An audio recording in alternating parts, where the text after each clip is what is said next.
работаем с детьми, у нас не хватает ни времени, ни площадей, но сейчас нас школа самоопределения пригласила выступить с детьми. Ну, я всегда говорил, дети это святое. Если мы сумеем кого-то воспитать, значит мы уже живем не зря. Поэтому мы, несмотря на отсутствие времени, да, честно говоря, и желания,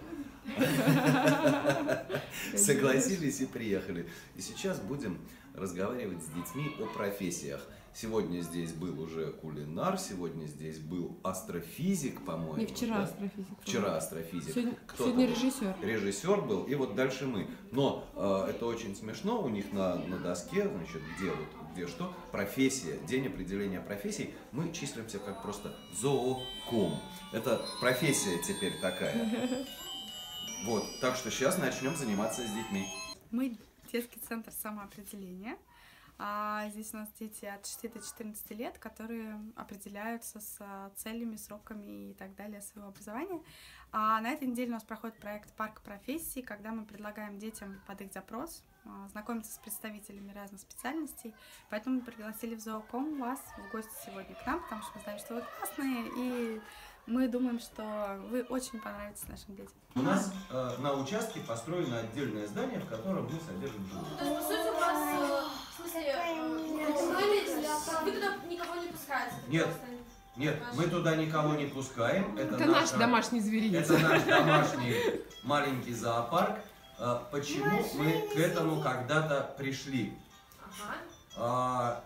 Я по образованию ветеринар, Марина по образованию фотограф, и начала уходить в очень узкое направление в фотографии. Она фотограф-анималист, она фотографирует животных. И мы в свое время поняли интересную вещь, что в природе животные на самом деле исчезают, их становится все меньше и меньше. И чем больше зоопарков, чем больше их разводят в зоопарках, тем для них лучше. Таким образом мы пытаемся их сохранять. На самом деле в последнее время мы не просто работаем с животными, а мы ведем свой канал в интернете. Канал у нас называется «Зооком Клуб». Там было написано, да, в профессии у вас «Зооком». Наверное, многие из вас, наверное, что-то смотрели из каких-то наших видео. И сегодня мы хотим поговорить с вами действительно о зверушках. Почти у всех кто-нибудь дома живет. Да? У кого-то кошка, у кого-то собака. У меня собака. У тебя нету никого? Ни кошки, и даже рыбок нету?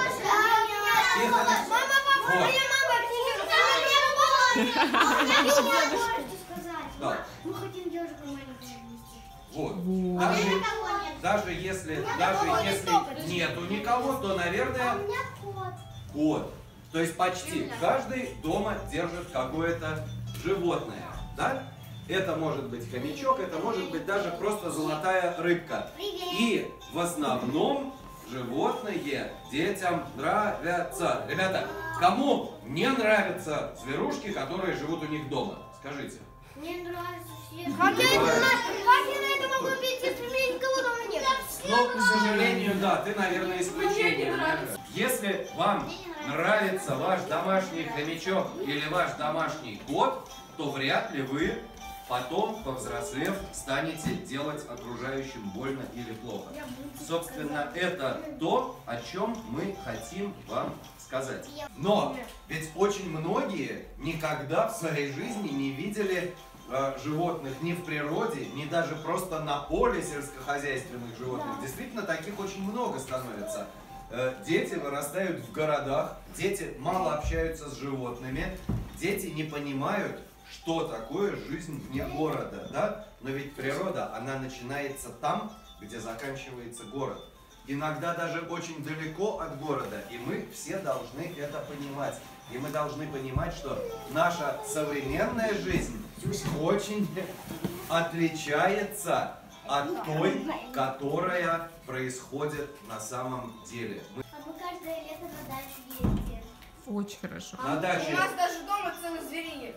Вот, об этом я и говорю, что это прекрасно, когда люди, с одной стороны, отрываясь от природы, все-таки стараются детям дать возможность общения с животными. Ребята, что происходит сейчас на самом деле? Посмотрите, сколько бы мы ни ехали на машине, мы все время видим асфальт, поля. И даже если вокруг дороги лес, то это лес очень плохого качества. Это лес уже, который сильно порубили, сильно проредили. Очень много поселков, лесов почти не остается. И мы очень мало сталкиваемся с по-настоящему дикими животными. Их остается в этом мире очень мало. Почему? То, что мы видим по телевизору, это остатки, которые сохранились в заповедниках, которые сохранились в национальных парках. Поэтому у нас очень большая коллекция, в первую очередь, редких различных лягушек, которых мы разводим, передаем в другие коллекции, в другие зоопарки. По всему миру уже лет 20, наверное, мы занимаемся именно редкими лягушками, но есть у нас и такие вот животные, как какие-то кошки дикие, дикобразы, сейчас даже броненосец есть, лисички, финьки, летучие собаки. Иногда мы снимаем какие-то сюжеты о путешествиях по России. Мы ездим по России, проводим какие-то съемки для того, чтобы люди видели, что Россия страна интересная. И первое, что можем сделать мы, и что вот мы стараемся вам показать, если вы оказываетесь где-то в природе, хотя бы не сорите, не мусорите, не пачкайте. Совершенно верно. К нам, если дикий зверь придет к нам в квартиру и начнет там портить мебель, портить пол, что мы будем делать? Начнем его выгонять. Мы точно так же не имеем права, приходя в лес, приходя на озеро, портить, пачкать. К сожалению, мы оказались сильнее, и мы стараемся выгнать их сейчас. Поэтому надо очень хорошо понимать, что мы делаем, и иметь высокий уровень ответственности. Но не обязательно становиться зоологом, ветеринаром, ботаником для того, чтобы работать с животными. Я думаю, что Марина, как фотограф, вот смотрите, вот у нас профессиональный фотограф, человек, который профессионально снимает. Я не профессиональный зоолог. Я все время содержала дома животных, в основном это были попугаи, но не связывала свою жизнь с ними профессионально. Я хотела фотографировать, мне нравилось фотографировать как дикую природу, как диких птичек, там, наблюдать за природой, так и домашних животных. И я пошла учиться на фотографа. Постепенно... Очень быстро. Это ускоренная съемка, по-моему. Это ускоренная белка. Белка очень ускоренная животное. Нормальная съемка. И вы ее ускорили и добавили руку. Да, точно, так и было. Молодец. В общем, не связывала я свою жизнь профессионально с животными, даже фотографом долго пыталась быть репортажным, свадебным, там, что еще важное, серьезное и котировать. И мне нравилось содержать животных, ну, как хобби. И мне нравилось их очень разводить. Почему вы попугаи поливаете водой? Потому что в тропиках бывают дожди. Они любят купаться, им нужна хорошая влажность. А вы спускаете на поводке на улицу? На поводке на улице попугай?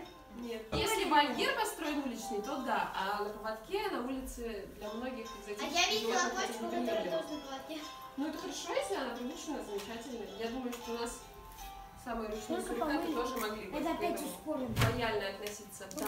Мы абсолютно и совершенно убеждены в том, что если у детей есть какие-то животные, и они с детства учатся за ними ухаживать, наблюдать, понимать животных, то эти дети вырастают в хороших, добрых людей, которые понимают окружающий мир, которые учатся заботиться об окружающем мире и брать на себя ответственность за окружающий мир, что, собственно, самое главное, наверное, в этой жизни.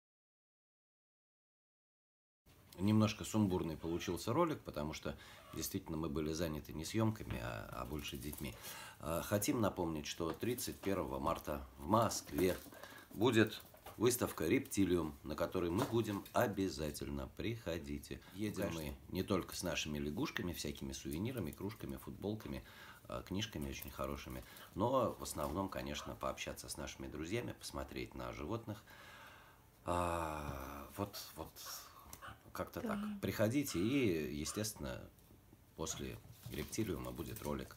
У нас всякие мысли, всякие идеи. Хотим сделать его чуть-чуть нестандартным. Да. Можете поддержать наш проект, купив сувенирку. Мы будем только рады, да, потому что это всегда нужно. Все. До встречи. Ждем вас.